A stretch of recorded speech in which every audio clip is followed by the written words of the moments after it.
is your first concert. Like, you're one of the youngest na merong ganitong kalaking concert and it's an achievement din for you. So, do you feel any pressure? First question muna, yung favorite kong guest? Yes. Mahirap eh. Kasi, friend ko sila lahat. And yung idol ko, syempre, Sir Ogie, tsaka si Miss Pop. Miss Pops, di ba? Siguro yung na-excite nila ako makipag-perform. Since first time ko makipag-perform with Miss Pops, itong sa concert na to, gusto kong yung sa mga nilook forward ko na makaduet siya.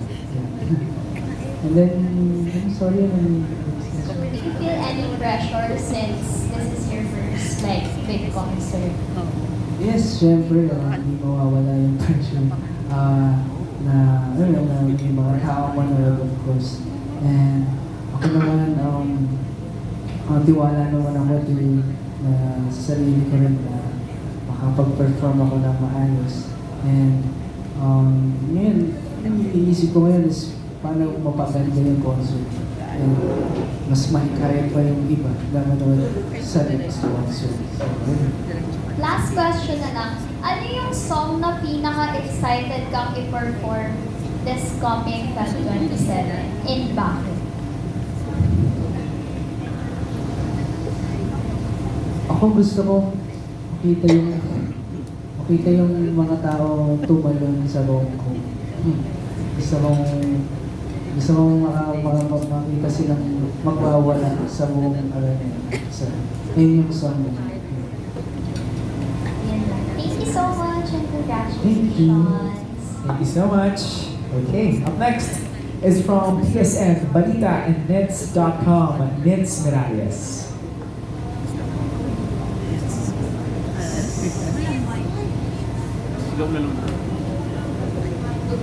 Kumusta ang ticket sales?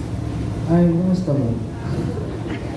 Okay naman po, pero di ba siya sold out, pero okay naman po. Pero going. Yes.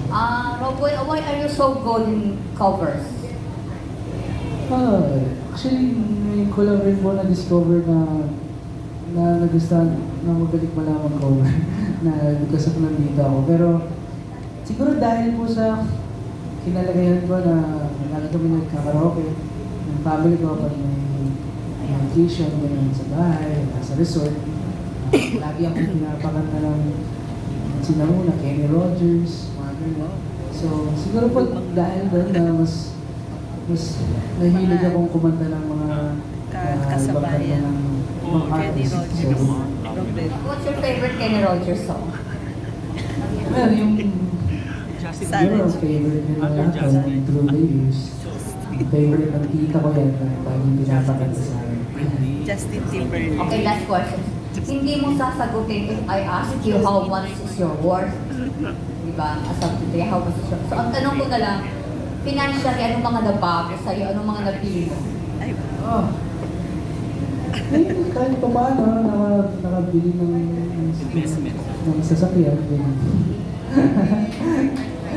Nung dream na motor ko, Vespa, which is lagi kong ginagamit kapag nasa Laguna ako. Ngayon po, binilang ko ng bag ng nanay ko. not Disney. Anong bag? Anong bag yun? Bawal sabihin ng brand, hindi ko na ako sponsor. Ayun po, ayun na po. Thank you. Thank you po. Alright, maraming salamat po. Next, can we have from People's Journal, Filipino Star ngayon, and TikToks. Tita Aster Amoya.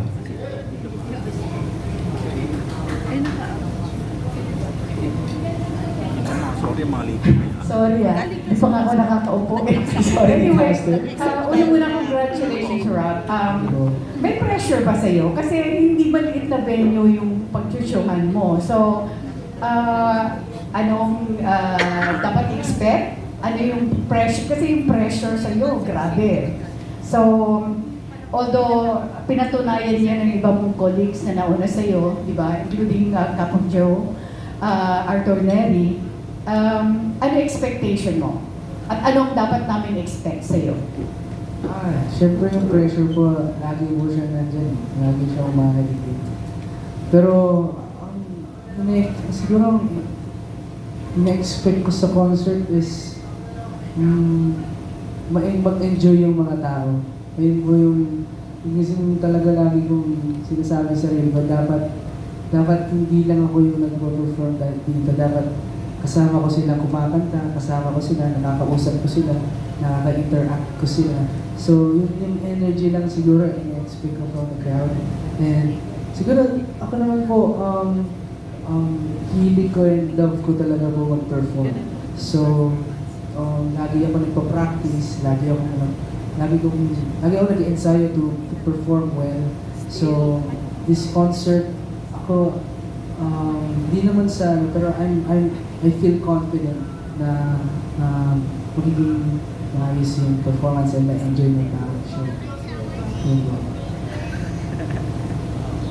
Nakakaramdam ka ba ng kaba as early as now? At saka anong preparasyon ang ginagawa mo? Kasi malapit na eh. So, kaba? As of now, wala akong kaba. Siguro ako mas excited po ako na, ayun, kahit feeling ko naman na, ayun, may mga tao naman pong manonood. And may mga tao, ayun, thousands of people pa rin naman po yung manonood. And ako, ayun lang po yung nararamdaman ko yung excitement na makapag-perform kasama yung banda ko and makita yung mga tao na sumuporta sa akin from the start since 2020 hanggang ngayon. Yun po yung iniisip ko, yung mga pupunta po and yung iniisip ko po is kung paano nila ma-enjoy yung programs ko. May special guest ka ba in this sa concert mo? Yes po, si Arthur Neri, si Ashtin, si Janita Reynoso, si Miss Pops, si Sir Ogie. Ayun po. Oh, marami naman pala. Yes po. Oo. So, congratulations ngayon pala and of course good luck. Thank you so much. Maraming salamat po, Tita Aster. Wow, okay. Up next, let us have from TV5, Von Belinario.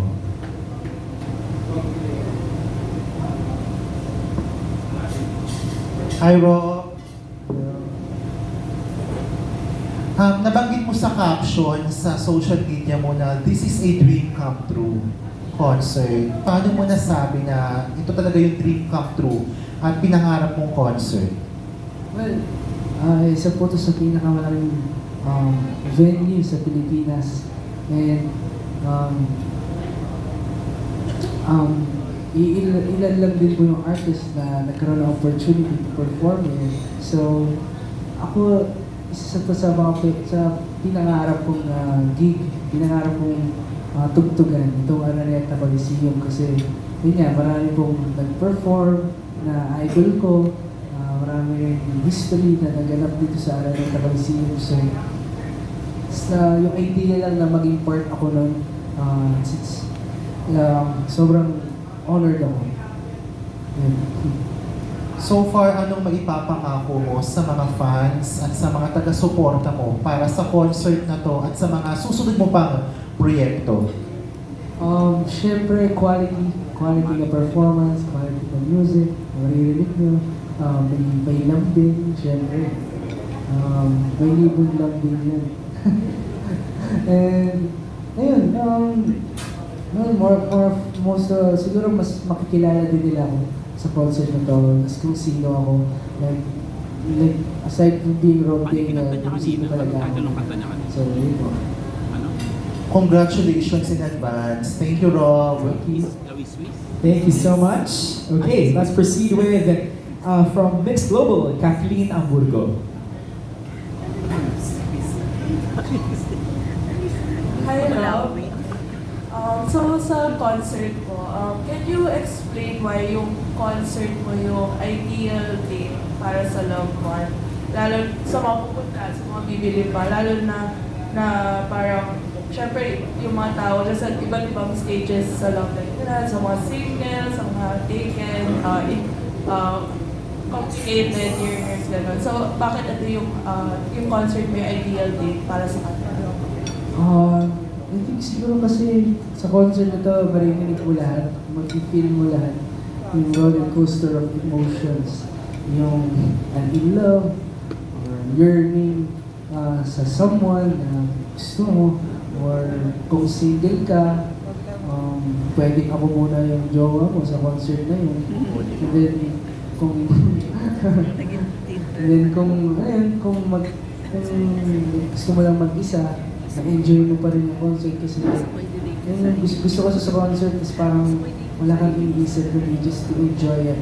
So, regardless kung meron kang kasama or mag-isa ka lang, mafe-feel mo na involved ka sa concert. Yun po. So, may message ka ba sa mga single na a-attend sa concert? Yun, patuloy lang kayo maging delusional. Hindi. Darating din yan. Darating din yung pag-ibig. And manatili lang kayong maging positive sa pag-ibig.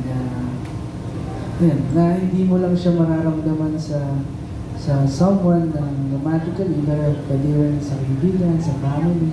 So, kung single naman, wala eh. Pero, yun, darating din yun. Thank you. Sakit naman yun, Roy. Natamaan ako doon. Alright, there we go. Maraming salamat po. Up next, let's have from